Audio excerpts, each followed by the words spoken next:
السلام عليكم. إذا كانت عندك فاقسة يعني مرقد بيض جوا الفاقسة أو مرقد بيض جوا الدجاجة، لازم تسوي هاي الطريقة بعد مرور 10 أيام من ترقيد البيض. يعني ورا ما كركت الدجاجة أو دخلت البيض جوا الفاقسة ب10 أيام لازم تسوي هاي الطريقة. شنو هاي الطريقة؟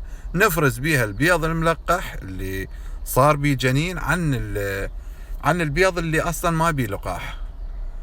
الفائدة هسه هاي بيها لقاح مثل ما تشوفون الجنين هذا حتى مبين وشكله جاي يتحرك. البيض اللي بيه دمار همين يعني مشكو. هسه هذا بيه جنين.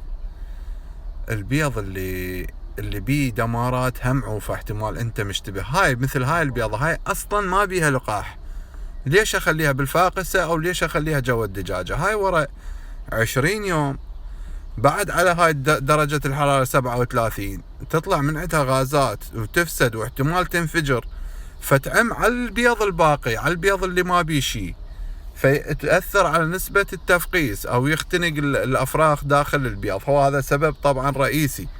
فلازم هاي البيضة ما بيها مبينة ورا 10 أيام تبين عندك. 9 أيام 10 هذا يصير شكل البيض اللي ملقح اللي بيه الأفراخ يكون واضح. هاي ما بيها، هاي نفرزها هم نطلعها. هاي الطريقة ضرورية ومهمة جدا اخواني. هاي هسه البيضة يعني بيها جنين مبين، يعني بيها سواد فنعوفها، بس انا اقصد البيض اللي ما بيه لقاح. شفتوها يعني بيضة كلها بياض، عبالك يعني توك خالها بالفاقسة، لا متكون بيها لا دمارات موجودة، تبين طبعا الدمارات او الجنين. مثل ما قلت البيضة هاي مثل هاي البيضة إذا عفها ودرجة حرارة 37 راح تنفجر أو تطلع من عندها غازات فاسدة، ما بيها جنين. يعني ماكو جنين جواها جاي يتنفس، ترى الأفراخ جوا البيضة يتنفسن. الريحة عدم التهوية يأثر عليهن.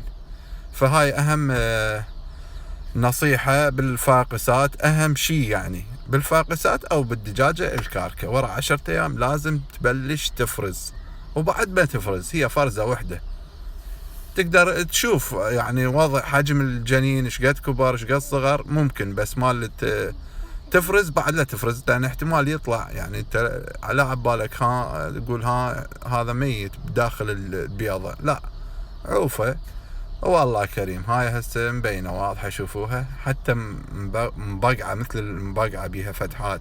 هاي طبعا تفسد. وربي يوفق الجميع. واي استفسار عن هذا الموضوع اكتبوا له بالتعليقات، واسف شوية جاي اتأخر عليكم بالاجابات مال التعليقات.